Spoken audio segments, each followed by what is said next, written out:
RFK Jr., fitness for real or fitness fraud? In this second episode, we'll look at what we can learn from that example so you can go out and live your best, long, healthy, vibrant, energetic life into your later years. Tune in and take notes. Welcome to the CrossFit Edwardsville Community Podcast, where we hear and learn from our coaches, CrossFitters, and Glen Ed community leaders. Now, here are your hosts, Dallas and Greg. What is up, party people? It's Coach G at CrossFit Edwardsville, and RFK Jr. is all over the headlines now because he's been elevated to an official government position in the health space, and he's making moves to ostensibly improve the health prospects of our entire nation. But in this second episode of the series, we're piggybacking off of what we talked about in the first episode, where we investigated, is his fitness for real or is it a fitness fraud? And based on what we've learned so far, his fitness level for a man his age especially looks to be pretty legit, pretty solid. And we're looking at all of this through a purely apolitical lens. No politics. We're not talking about that in this episode of the podcast or any other. We're just talking about, as a model of health and vitality and wellness and fitness, what can we learn from RFK Jr.? Because it definitely does seem he's doing something right to have a body like he has, and energy like he has at the age that he is. There's something there that we can all learn and potentially model. So I did a little bit of a deep dive into RFK's actual fitness and what we know about his diet. So try and glean the lessons. What can we learn so that we can potentially get those same results for ourselves and maintain independence and vitality and energy and great bodies, healthy, lean, energetic physiques into our later years of life? So let's talk about it. Category 1, strength training and functional fitness. RFK Jr. focuses on calisthenics, which body weight exercises, fancy word for body weight exercises, which can be a great option for aging people because it builds functional strength without necessarily putting a lot of strain on their joints. Asterisk, you have to be doing this with good form. Otherwise, you will have undue strain on your joints. So what does that maybe look like for you? So here's a proposed safe and effective training plan. First up, and perhaps most importantly, strength training 3 to 6 times per week with 1 day for rest.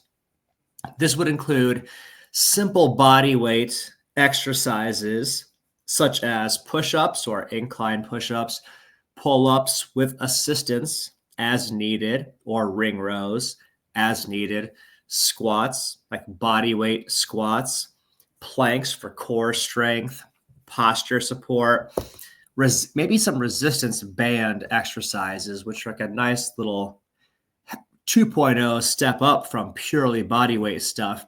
It's great for joint-friendly muscle and strength building. Resistance bands exercises are also a good way of building in a strength training regime for older individuals. So that'd be the first thing, the strength training. And most importantly, because it's absolutely mission critical to all of us to avoid the catabolic and muscle wasting effects that naturally happen with age, to combat it, we have to have these strength training pillars in our schedule. Otherwise, it's an inevitable downhill slide. Point 2, cardiovascular health. And I'm pulling some of this from RFK Jr. and part of this from the research done by Dr. Peter Attia, perhaps the world's foremost expert on longevity, health, like lifespan, well-span, whatever. So between 3 and 5 times a week, doing some kind of cardiovascular health exercise, which might be walking 30 to 45 minutes a day. It might be swimming or cycling, which if your joints are very sensitive to impact activities, this is a great low impact way to get that cardiovascular stimulus that he talks about with building VO2 max. Light jogging or hiking, if the joints are healthy, could be a great way of doing this as well. And then mixing up into both zone 2 efforts where you're intentionally maintaining 60 to 70% of your max heart rate for a longer duration on some days of your cardio work, as well as having certain dedicated days of high intensity intervals, which might look like a Tabata interval or other dedicated like intensity effort into a rest effort, having those as a cardiovascular foundational block. Fantastic idea as well. Then next, point 3, mobility and flexibility. This is the sort of thing that we should all do daily, and I'll raise my hand that I stretch every single day because I just know that my whole body functions better when I have those regular investments into having full range of motion in all of my joints, full range of motion in my muscles as well. And so what this might look like is having some sort of yoga or stretching program. That'll help with injury prevention and posture as well. Could be foam rolling, which reduces muscle tightness and improves recovery. It could be, and this is an important note, that it could just be using a full range of motion for the exercises that you do. Full range of motion squats are much more beneficial to your body than partial range of motion squats. And full range of motion push-ups and pull-ups, the same. Now, granted, there's also a time and place for partial range of motion stuff as accessory work, but in terms of the meat and potatoes of your strength training and functional fitness program, you want to use full range of motion in order to get the maximum benefit, the maximum return on investment of time, energy, and effort that you put into your exercises. More on that in a future episode of the podcast. This program of having the strength training and the cardiovascular fitness, the mobility, and the flexibility, it works because this routine helps you maintain muscle mass, joint balance, joint function. It helps to prevent falls. It helps improve your balance, prevent falls. And all of this is crucial for aging individuals. So that's strength training and functional fitness. Let's go to point number 2, natural ways to support your hormone levels. Now, I say natural ways to support your hormone levels because I am not an endocrinologist. It is completely inappropriate for me to tell you whether you should be doing some sort of hormone therapy or not. Talk to your physician, your endocrinologist about that. It is well established that RFK Jr. does testosterone replacement therapy, TRT, seems to work really well for him. Whether it's right for you, I cannot say, but I will say this. Let's say you want to exhaust all natural options to support your hormone levels first, which I think is a fantastic idea. What might that look like for you? So instead of jumping right into some sort of testosterone replacement therapy thing, older men can boost their testosterone naturally first in the following ways before going the direction of medical intervention. Natural testosterone boosting stuff includes strength training and weightlifting. As noted up above, this is very well established to stimulate testosterone production. There are no exceptions. Period, full stop. All of us need strength training and weightlifting in our lives. Let's go to point number 2. Having a high protein and healthy fat rich diet also supports hormone synthesis. The building blocks of testosterone include cholesterol, and you need to have that from the meats and the fats in your diet. You can't get around it. You have to have that in order to have the body systems that would actually produce healthy, sustained levels of testosterone. Period. End of story. Also, prioritizing high quality sleep.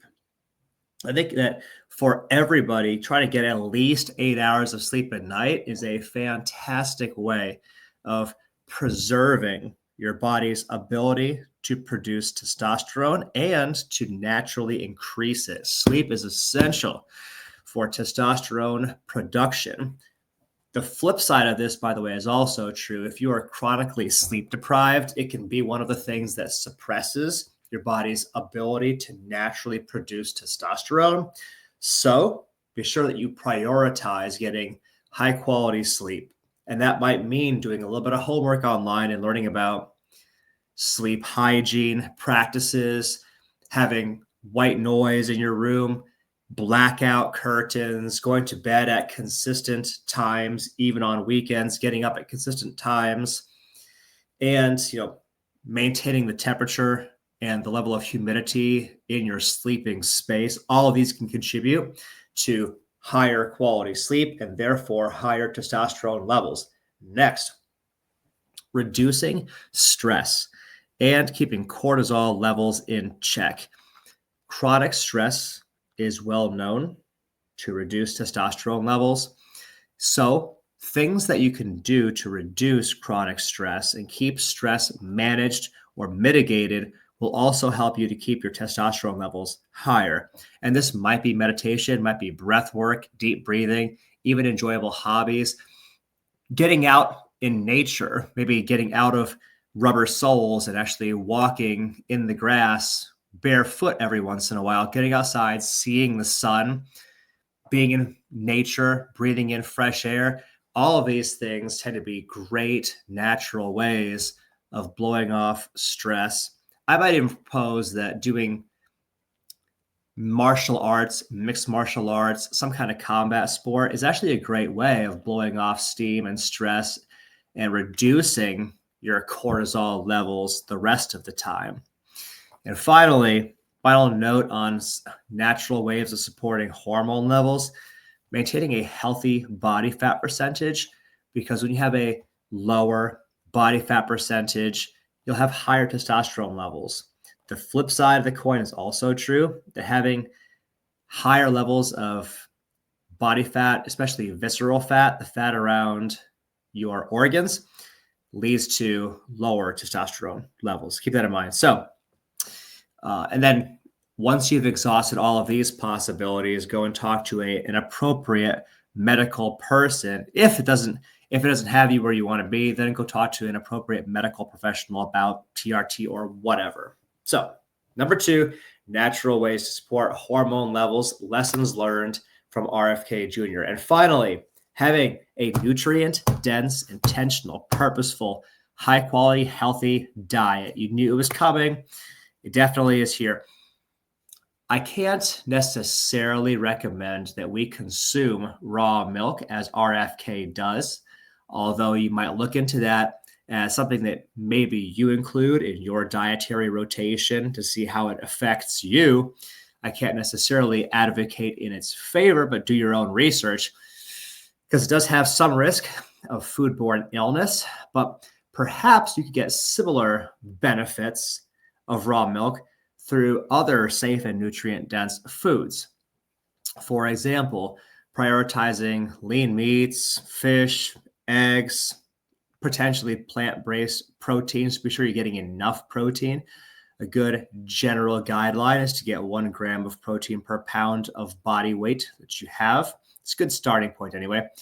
Prioritizing dietary fat in your diet, whether it be avocados, nuts, oils, omega-3 rich fish like salmon or sardines. This can also help you get the dietary fats that you need as building blocks for natural testosterone. And then having your vegetables for a source of carbohydrate as a source of ready energy. Vegetables firstly, most importantly, and then fruits as dessert or to address a sweet craving. Fantastic way of having the carbs you need for energy.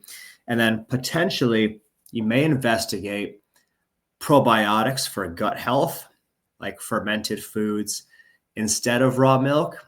I happen to be a fan of kimchi that I have. It's part of my chili that I have for dinner every single day. Shout out to my my beautiful wife, Caroline, who makes her very special chili recipe for me, which includes kimchi. It's delicious, and I feel it does help my gut health. Perhaps it will for you as well. Always true. Drink plenty of water. Consider vitamin D, magnesium, omega-3 supplements, since if you have any deficiencies in any of those, it can also affect your energy and T levels as well. So that is how you can get optimal aging, testosterone levels, and vitality via a safe, nutrient-dense diet. Finally, let's talk about recovery and longevity practices, lessons learned from RFK Jr. So let's talk about sunlight exposure. Having regular exposure to sunlight, especially morning sunlight, does help you to maintain your optimal circadian rhythm and vitamin D levels. Dr. Andrew Huberman talks about this at length. You can learn a ton about it, do a super deep dive by looking up morning light therapy, light exposure from Dr. Andrew Huberman. So that's one. Sauna use. There is some data that suggests that it supports heart health and longevity. And cold therapy, cold showers, ice baths, potentially reduces inflammation and improves circulation. And then finally, circling back to sleep, mentioned up above, prioritizing that, great way to get your optimal recovery. So let's wrap up this podcast. How to get RFK Jr.'s vitality and, potentially in safer ways that are practical for us. Number one, follow a structured strength and mobility routine. Number two, support hormone health naturally, and then explore TRT if it's appropriate for you, I guess. Eat a nutrient-dense diet and prioritize recovery, sleep, and stress management. Guys, if you actually do these things, you'll have great strength, great muscle mass. You'll avoid catabolism, avoid muscle wasting. You'll keep great energy, great longevity going well into your later years. And we hope that you do. Hopefully this podcast has been illustrative for you. We've enjoyed having you guys with us. Thanks for joining, and we'll see you in the next episode of the podcast. Thanks for listening to my dad's podcast. For more useful tools and guidance, go to CrossFitEdwardsville.com and feel free to like, share, subscribe, and leave your thoughts in the comment sections down below. See you in the next episode.